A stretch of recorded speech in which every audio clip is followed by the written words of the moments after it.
Let me ask you about a sort of specific modern day thing. There was a post on the blog world over the course of the past few days, a lot of people making a big stink about it on Twitter, saying that it's hypocritical for Dr. Dre to show Nipsey Hussle love right now because he never supported him during his actual career. Do you believe that that's an accurate statement? No. You could show love when you want to show love. Where was everybody when Dre's son died? My daughter went to school with Dre's son. They were best friends. Dre produced a song on the same album that Kanye produced on. That doesn't mean me and Dre are cool. But where was everybody at when Dre lost his son? He dealt with it his own way. He didn't So I don't follow much. I literally just joined Instagram when you told me we were going to interview. I was like, all right, well, I guess I better do this social media thing. Wow, really? Yeah, no, I don't. I had YouTube. That's right. I'm glad I could help you into the social media much. world. Yeah. I will probably be deleting it next week. What? Come on. But I don't follow it. I can only speak of the way you're stating it right now. Whether or not if you ever gave Nipsey a song. Here's what I said when Nipsey passed. And thousands upon thousands. Who am I to say how people should mourn? But how many of you guys went and spent $130 on one of his hoodies? Right. I was there when Nipsey started doing the showroom. And I asked him, why did he push the prices up so much? And he answered perfectly. He said, because none of these people in my hood deserve the right to be paying $130. But because I have a form now, people overseas will. You know, my daughter wanted some stuff. I went and spent $1,300 and I walked out with 8 hoodies, a hat, and some shirts. And you know what I mean? It's my thing is before you get upset with Dre, how many of you actually went in and bought his product? He made majority of his money overseas. You know what I mean? But when the beauty was when you start seeing people of other color at his store. But why talk shit about Dre? Like what are you gonna do? Right. Like again, like don't you have those points where you just want to go, or what? Like Right. the two, like or what? Well, it's crazy how in the course of a couple months from Nipsey passing to right now, he's gone from just, you know, a man that a lot of people had respect for and everything, but now people are already treating him like a god and like it was an offense for Dre to have not worked with him and stuff like that. It's like, it's this weird thing that happens when people die where they start treating them as if like they were really like a god like during their life. Nipsey has siblings left, correct? Got a daughter and a son. Right. Now, by Dre mentioning his name, isn't that going to drum up even more attention for Nipsey? So how'd you feel when he passed? What was that like for you to find out? I was on my motorcycle up in a town called Cave Creek. It's a biker town Okay. in Arizona.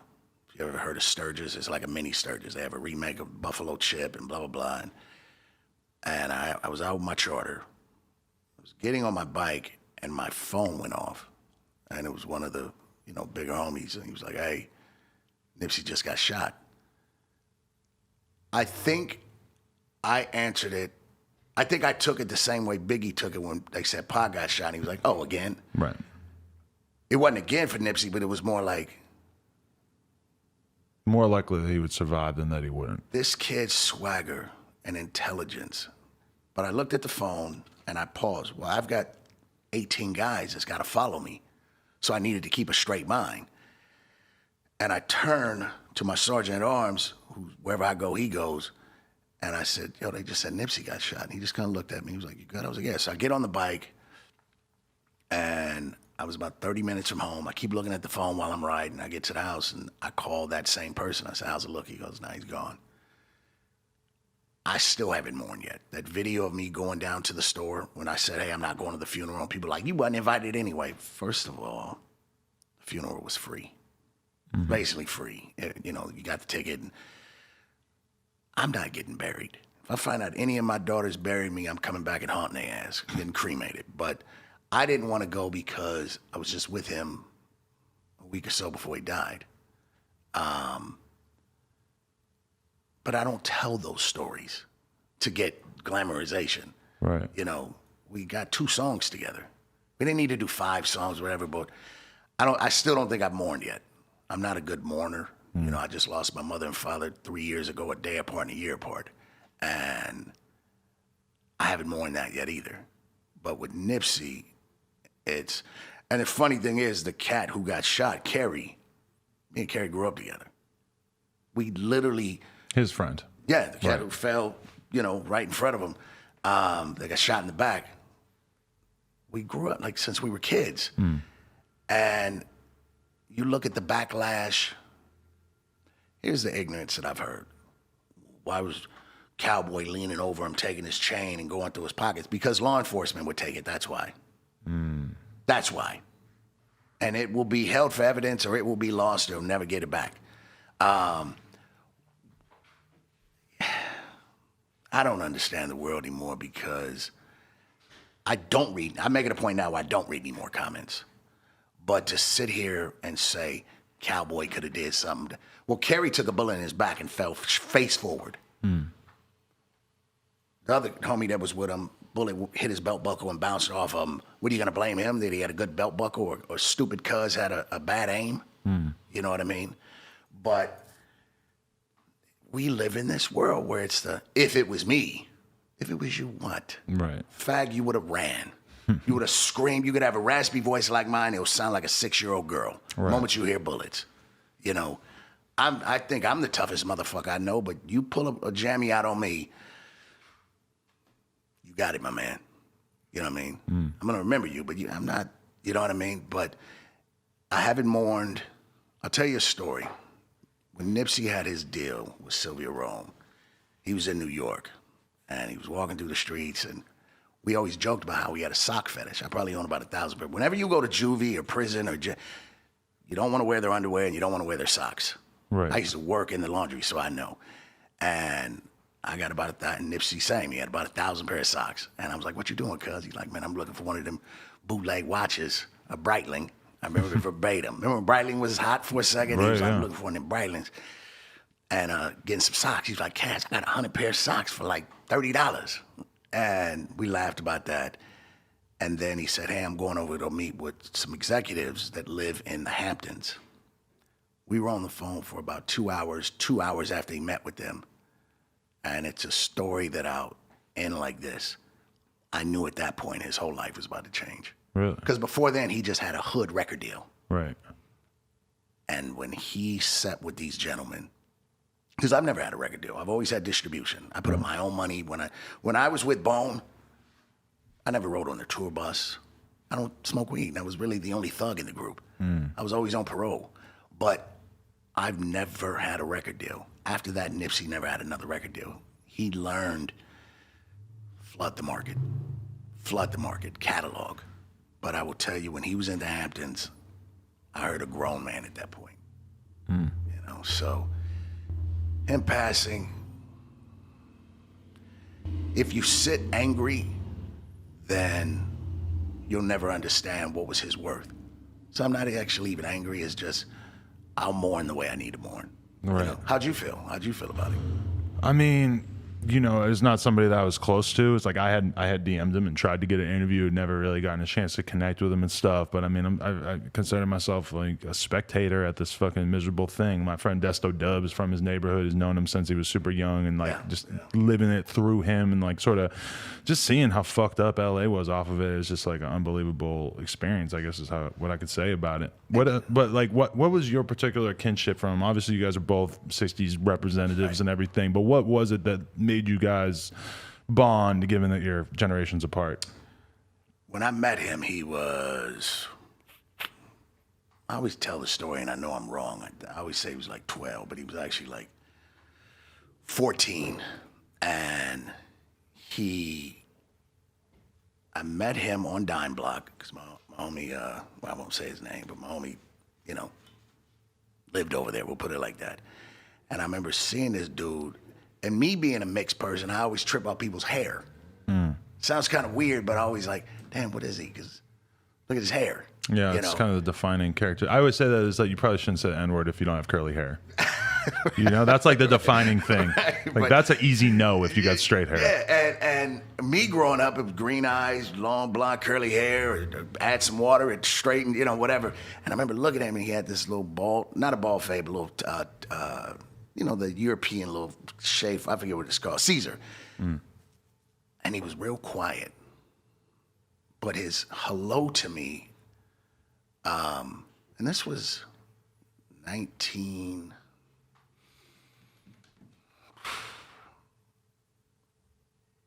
I want to say this was 92. If it was even 92. He was 33, so just count back. This might have been 98. So if he was 33, what would he been in 98? I dropped out in the 9th grade. 21 years ago. So yeah, so it was weird. 98. I always say 90. I went to prison in 92. So it was around 98 when I got home. And he was young. And which I'm sure the trolls will be said, you know. But when he introduced himself to me, he was so intelligent. He wasn't out there like, yeah, with the super, super extras. And it was one of those situations where I was already in the music business. It was just starting to happen for me. And I was managed at that time by Henry Black Butler. I don't know if you remember the whole Jimmy Henchman. I remember it from like the G Unit perspective, yeah. Well, his partner was Black, who was from my hood. And Black managed me, you know. And I remember Black pulling up in the new 300 Benz in 98. And cats were, damn, cuz, how could I be down and blah, blah, blah. And I remember someone saying like, come on, Black, put me on. How could I be down? How could I get a car like this? And Black turned. And when I turned, I looked at Nipsey, and you could tell he was studying. But what Black said to this other little homie, he said, make the car payment. Make the car payment. That's how you could be down. You know, figure it out and go make a car payment. But Nipsey was studying. So over the years, I would say around 18, 19, that's when he learned. He was asking me how, because I used to always have CDs. And he asked me, how did I do it? I said, I bought this duplicator. And I learned that from cats in New York, from Henchmen. Tone Boots, Mario Henchman. My second album was executive produced by Mario Henchman. Right. Nobody will live as long as I've lived to do some of the things I've done, because opportunists, I always made myself, you know, there. But I said, go buy one of those big, it was $500 then. You know, the duplicators, where you do CDs or DVDs. That was the hustle at the time. Oh, my God. And he was selling bootleg movies and CDs and socks and shirts. And we would go, I changed my phone number every 6 to 9 months religiously. He changes his. So we would go, and I'd join social media, find him, we talk a little bit, then I go back into my shell. But there was never a moment, so when I seen him, that was just a fluke. It literally was, I was somewhere and they were like, oh, he's over here. I said, well, call him. And they called him. We saw each other for about 20 minutes. I actually owed him money for the Dr. Dre song. And he wasn't tripping, but I knew that I owed him. And we had another song called Ready to Hop Out.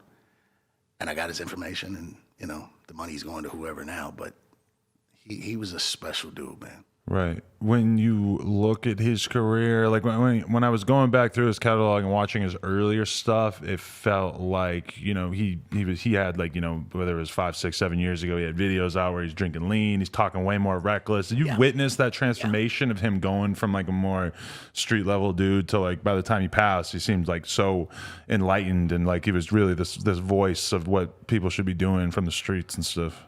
I saw a video of him and what's the kid, Mac? That Mac passed Miller? away? Yeah.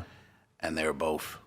And I literally opened a Twitter account, because I have his number.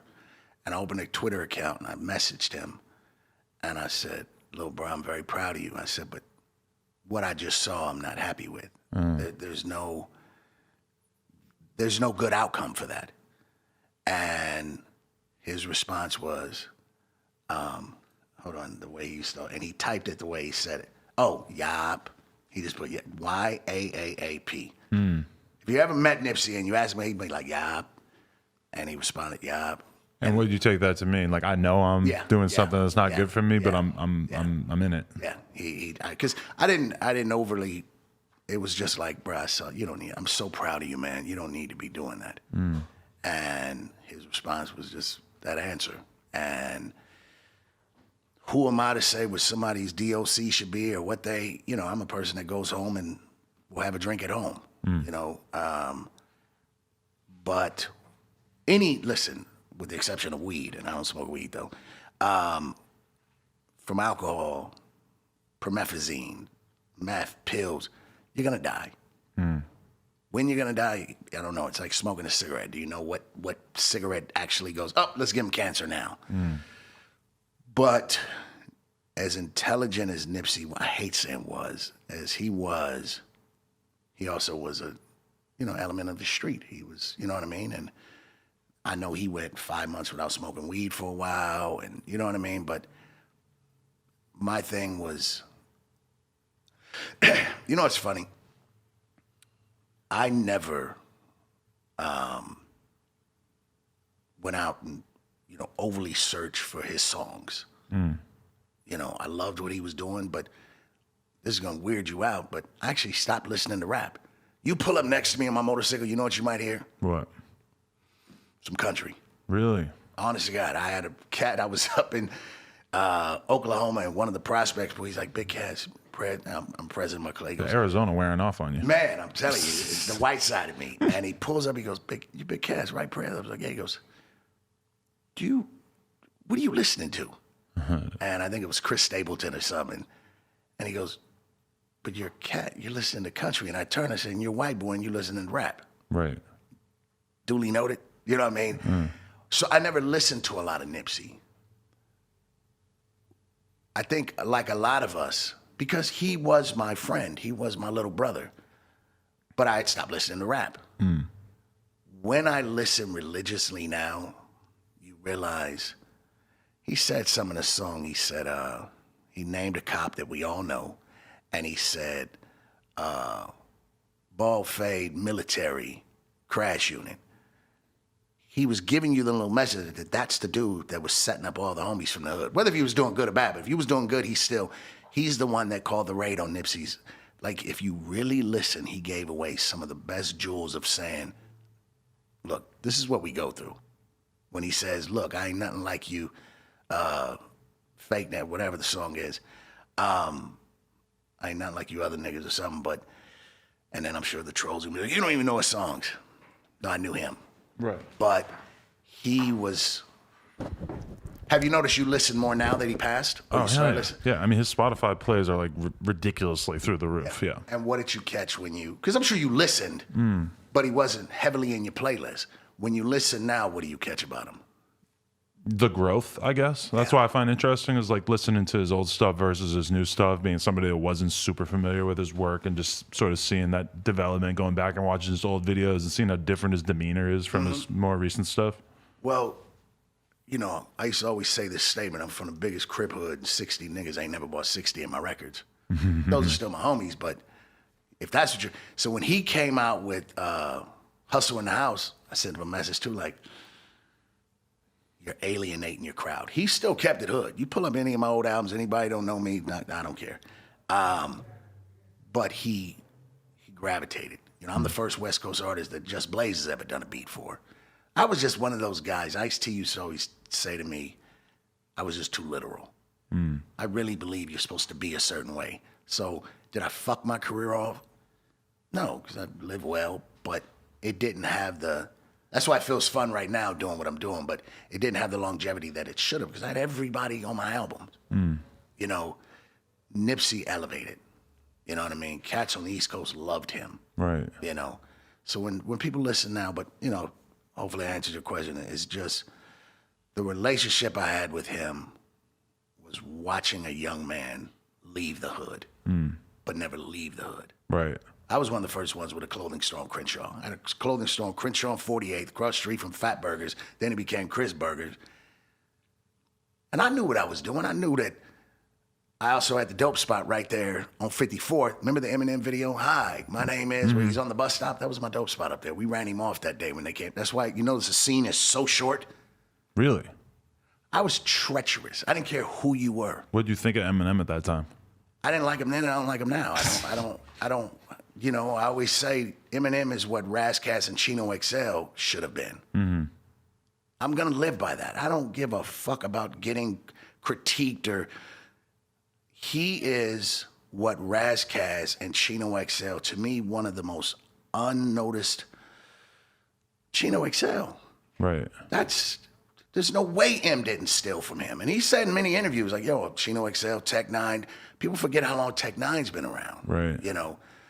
I'm not a lyricist. You're never going to get a freestyle out of me. It's not going to happen. I'm fucking retarded. I got shot in the head. I probably won't remember what we talked about 2 minutes ago. But getting shot in the head fuck your brain up, you think? Oh, yeah. Oh, okay. Yeah. I have Parkinson's. I was hitting the soft lobe, so it went in, and then it pulled the scalp back. I mean, that scalp pulled the back of my head back. You can stick your finger about that far in my head. Ugh. And so my long-term memory is shot. But about Eminem, I don't. Okay, cool. But why are you always so fucking angry? Why are you couldn't get me. My first album, you put in Big Cass, B-I-G-C-A-Z, my first album was Thunderdome. Onyx was on the album. Ice-T was on the album. Bone was on the album. Corrupt was on the album. I mean, everyone. Booyah was on the album. J.O. Felony was on, and I was angry. I dissed Mac 10. It was about Crip. The album was called Thunderdome. What do we do from 16 we get put on the hood? Thunderdome. So that was your attitude about being a Crip, was that you were at war with everybody else. And if I knew you ain't never bought no dope from me, if I couldn't validate that you was, that's what's crazy at the age now. It's like people feel that I need to validate something. Well, I know who's those cats behind me on my album. I know the cats in the photo ops. You know, I know that's Key to Rock standing on one side and CJ on the other side. Not CJ Mack, but CJ. And I was angry, ignorantly angry. And I remember running across Stan Shepard, who was DJ. Remember, Quick used to always say Shepard Lane. That was Tony Lane and Stan Shepard. Stan Shepard was probably one of the biggest cats over in Motown. And I remember him meeting me. And he said, I'd like to take you from Sony and sign you over to Shepard Lane. I'll give you $500,000. I swear this, man, I die today and you hear about it. I was sitting there. I got shot. I was in a wheelchair. And I turned and I went, nah, cuz I got 500. Plus you fuck with that red rag. That's how ignorant I was. Right. So when you see like Blueface come out and then all of a sudden he's doing songs with YG, does that still kind of stand out to you as like, this is a weird new era of gangbanging? I said in an interview a few weeks ago, about a month ago, I said, I'm glad. It's like, look, I'm in an outlaw club. My club is supposedly don't get along with this club. But at the end of the day, we got in it for a mutual thing. There's motorcycles. By the way, I say motorcycle. I don't say you do say crazy. I was just thinking about that. Well, say bicycle. Bicycle, motorcycle. But the original word is motorcycle. Right. So the camaraderie is that we got bikes. So if you don't like me because of the club I'm in, how's that any different than gangbanging? Well, we got out of gangbanging for the bikes. But I said this last month. I said,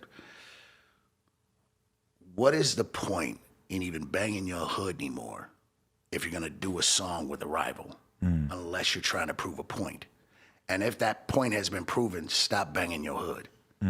You know, and when I said it, I realized for once I didn't get any hatred because it was one of the most, it's like when Game first came out, who was someone I owe a huge apology to.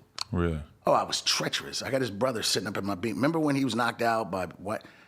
Right. It's a video I've never released of him sitting on the 5th floor of my beach house with Shade Shice, telling the whole story about Game. Really? 24 hours after he got knocked down. I was treacherous on Game. And I remember one of the homies saying, well, we fucking with cuz. That same day I did a song. I said, what's the point if we gangbanging if nigga ain't really slanging them things no more? I was like, why are we even doing this then if you cool because this dude's gonna make you some money? And that's always been the ignorance of this game. Because you can rep your block without hating all of the blocks or wanting to be at war with other blocks, but it took you a while to realize that? But if you're going to do a song,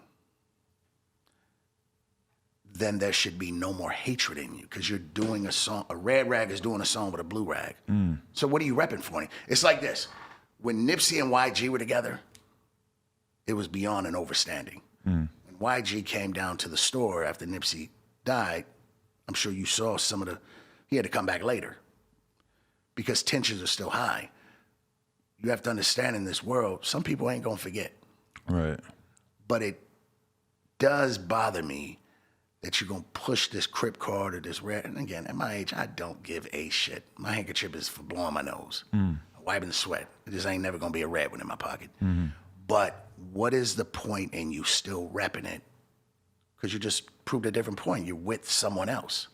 But don't you think that like gangbanging has evolved and matured to the point where people aren't looking at it as the same way it does? Like all institutions over time, like if you really were to look at like religions, 100 years ago, religions were the cause of a lot of destruction and death to the extent that they're not now. Right. Well, if you say an Armenian and a Turk, Right. that's may death be upon them by both their feelings. Right. You know, you ever see an Armenian go like this? I ain't doing that for you. Got to know what that means. My girl's Armenian, so I know about this. Yeah. So I've been down that road. But yes, it is elevated. But I had a very dear big brother of mine who's the word big homie. And I'm sitting out at my house, 2.5 acres of land, saying, do I get my Beamer? Do I get my new Camaro? And I'm sitting in the Beamer, and I had joined Instagram, and he hit me and was like, you need to holler at me, cuz. And I got excited because I love him like a brother. Not a hood brother, a brother. And I stopped and I realized there was a little aggression in his post, his text, or whatever, the message on Instagram. And I went, holler at you about what?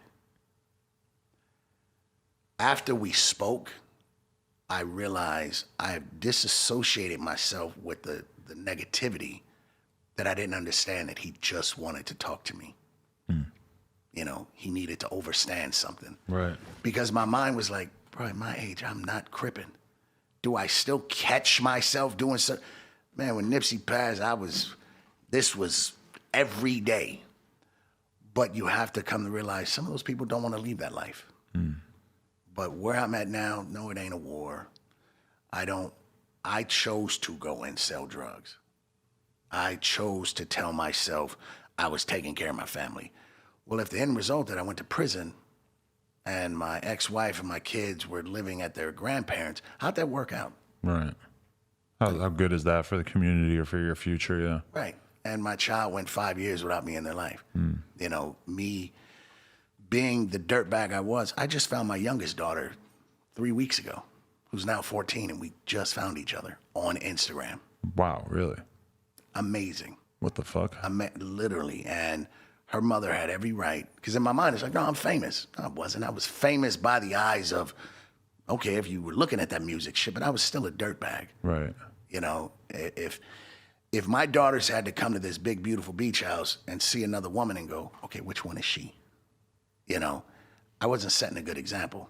So for the years I had to go without seeing my youngest daughter. And you got to take it slow, because this street shit will set a dictation of how life is going to go with your children. You got kids yet? No. Do you plan on having any? Yeah, we're working on that. Okay, just keep doing what you do. Just tell her to lift her legs after you. All right. I will tell you this. Never let this, I'll give you any advice, whatever it's worth, don't ever let this bullshit overdo the attention that a child needs. Or when Lena was there, when you was 50 cents away from having 60 cents. Right. Remember those days. Because if you start going, you don't understand. The moment you say you don't understand, you literally just said the most ignorant shit in the world. Because, motherfucker, we was eating ramen together. Right. So I don't understand, I overstand. Yeah. But to go 10 years that I had joint full custody of a child, and I just swore I was never walking in another courtroom, to find my child on social media, and is she with jumping arms? No. We're taking it step by step. So when that beautiful thing does happen, brother, push away from some of this shit. Right. That's another reason why I'm in Arizona. Because people ask me why do I have a big 5-bedroom house with a pool. One day, hopefully, my kids will be in those rooms. Really? Even though 3 of them are full grown, but you get like that's that one day somebody's gonna become a guest in those rooms.